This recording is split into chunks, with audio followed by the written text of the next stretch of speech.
Hello and welcome everybody to the REBT Advocates, this 82nd episode of The Same with Dr. Michael R. Adelstein of 3minutetherapy.com. You can find his book at therebt.life. And he also does online counseling. And if you happen to be in the San Francisco Bay Area, hey, hit him up for some one-on-one REBT counseling. And me, Tommy Bateman, counselor extraordinaire in the Richmond, Virginia area. You can find us both at rebtadvocates@gmail.com. So today, we had a great question. This one was inspired by a recent comment from an Australian teacher going by Emma Kate. And I'm going to read it because she has some questions about how to bring REBT into her classroom. And this comment stuck out. So here we go. Michael, are you ready? Yes, I am ready, Tommy. Okay. Are you sure? Let me check. But while I'm checking, let me just add to your introduction, Tommy, that although I am in the San Francisco Bay Area, I also do phone, Skype, and Zoom and Facebook therapy with people around the world. Including Australia. That's right. And I also like to mention for the new people that REBT is Rational Emotive Behavior Therapy, REBT, a pioneering therapy devised by the brilliant Albert Ellis, who's written over 80 books on the subject. That's Albert Ellis. Albert Ellis. And now, I think that was enough time to get ready. So here I go with the comment. Yeah. Here I go. What are some of the ways to target ratings of self-worth? Students comparing grades or worrying about their social life? What are some strategies to instill integrity and self-belief with students who have anxiety, are afraid to ask questions or present ideas? Sorry if they seem too broad. It's hard to manage student engagement while showing them that they have worth as well, that they have worth. The school I am in has safe spaces, safe places, also, which does not help develop confidence. It's also hard because I don't have that one-on-one personalized relationship that a therapist would have. So how can we guide a class of 30 distracted children? Thanks. A lot there. Yes, there's a lot to work with. And one of the things I wanted to mention, Emma, that you brought up some of the challenges, but there is one nice thing about your position as a teacher, and that is I assume you see your students more than once, probably on some regular basis, so you can take one step at a time. That's one thing to keep in mind. Take it slow, take one step at a time. And another thing to keep in mind is you want to know how to use a one-size-fits-all approach with 30 different students, especially 30 distracted adolescents. And there's a very nice way to do this. And I've given a number of lectures to large groups called Your Own Private Psychotherapy Session. And what I do is I have everyone, I give out a 3-minute exercise form. That's the ABCDEF that Tommy and I have discussed a number of times. And I have everyone do it at their seats, step by step, on their own problem. So it's individualized in that sense. There's no reason why they have to read it out loud or show it to anyone else.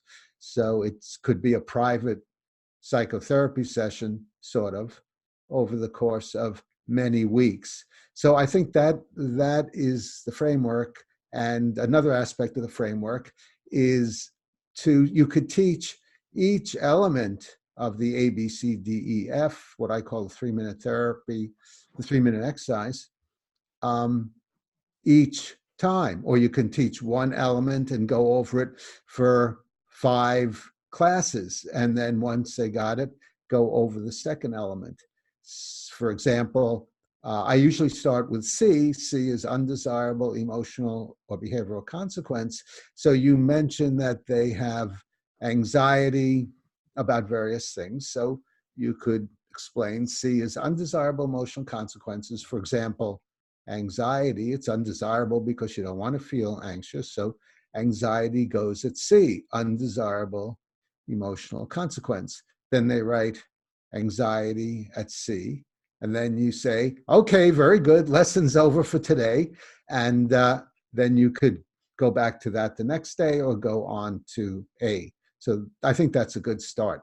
Tommy, do you want to fill that in with more? Well, yeah, just that REBT, that one of the things that I love about REBT, and it actually takes a lot of pressure off of me as a therapist, is that REBT is a teaching therapy that it's made in the main, my main work as a therapist is to teach these concepts to people, and that's what you are. You're a teacher. That's what you can do. You don't have to be a psychotherapist in order to do this sort of thing. So I wouldn't be overly intimidated. Once you learn the concepts for yourself, translating them into the language that children and teenagers understand, well, that's your forte. That's what you know how to do.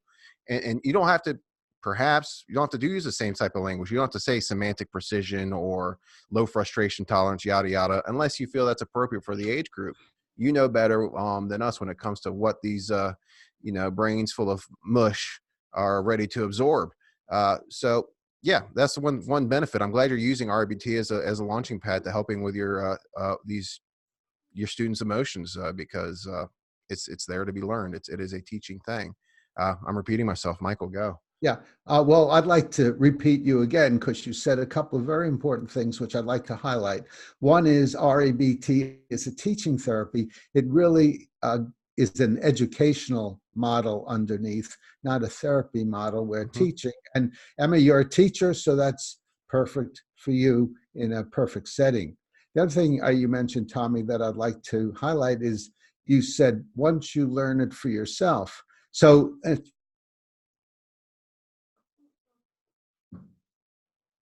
Uh-oh. so you're teaching something that you're very comfortable with. And one of the best ways to master these exercises, the ABC or 3-minute exercise, is to practice it yourself. I write 2 3-minute exercises every morning. I've been doing this for years on myself, and that's why I'm a great therapist. I've had all this practice. And so it's important for you to practice, read books by Albert Ellis, read my book, 3-Minute Therapy, listen to our podcasts, especially listen to Tommy since he's brilliant too. And then once you do, and if you have questions, send us the questions on our comments below. So that would be very useful. So learn it yourself, master it yourself, and teach it as a class to your students. Yeah, and in fact, your comment actually, Emma, kind of lends me to say, I think a lot of your questions are going to be clarified. I'm shaking the camera. Would be clarified when you start learning the concepts better. For example, you're wondering, how do I teach them about their worth? Well, REBT has a stance on worth, right? You can go back to the self-esteem talk we did in earlier episodes, and you'll be like, oh, maybe I should approach it this way. I'm going to let you find that out on your own. Or, for example, confidence. How do we teach them about dealing with their grades or their social standing and things like that? Well, that's a difference between total worth right over here and their task performance, their performance. Those are two different things. And REBT has a very specific philosophical angle to look at when it comes to those things. So when Emma, as you approach REBT and learn the concepts more, a lot of your questions are going to be answered. And don't worry, the concepts are simple, they're translatable, and I could tell you're smart enough. You'll answer a lot of your own questions in that way. Michael. Yeah, and I wanted to drill down a little more what you said about worth, and that is another beauty of REBT is it has some very simple premises with profound ramifications, and one is worth. You don't. It's a very simple concept to teach them about worth, and that is, you don't have worth as a person. You don't have the opposite. You're not worthless. You just are. You're just a person doing things. So you take tests. You do well on some tests, poorly on other tests, or you socialize with people. And again, sometimes you do well, sometimes you do poorly, sometimes you feel anxious, sometimes you feel okay. So you're just a person doing things. A very simple concept. No need to give yourself a report card. I'm sure the school will do that for you. Yeah. But And again, it's just report card on your performance in math or whatever it is that you're teaching or grading on. It has nothing to do with the concept of self-worth. Self-worth is a categorical error. It's not something we do, but that's something you learn when you get deeper into REBT. Fantastic. yeah, thanks, Tommy. Actually, thanks for correcting me. The school doesn't give you a report card on you. It gives you a report card, as Tommy said, on the subjects, how you're doing the subjects. And if you understand that self-rating doesn't make sense, just self-acceptance as an imperfect human, then there's no need to go beyond, well, I did well at math or I did poorly at English. How can I improve? And no need to go beyond that. And rate your essence, your personhood, your total being. So now that's a simple concept. It's not easy for people to grasp. So it's useful to reinforce that over and over again in different ways with anecdotes. And Tommy and I have discussed in some of our previous YouTubes various anecdotes you could use to get this across. But again, take it one step at a time, simple, don't rush it. And I think that you'll do very well. If you have further questions, please let us know. And one last thing, I know we're wrapped up on time. REBTnetwork.org, I think that's the late Will Ross's website. It hasn't been updated in a decade or more. But what's on there is an REBT educational curriculum. It's made specifically for the classroom. I perused it a little bit, might be of interest. I'll put it on the bottom if I can find it, guys. Okay, very good, very good. I enjoyed this episode. Thanks again, Emma, for your question. And if you viewers have questions, please ask below in our comments. And please give us a comment. Give us a like if you enjoyed this or found it useful. Support us on Patreon and subscribe to the REBT Advocates to stay on the rational side of life.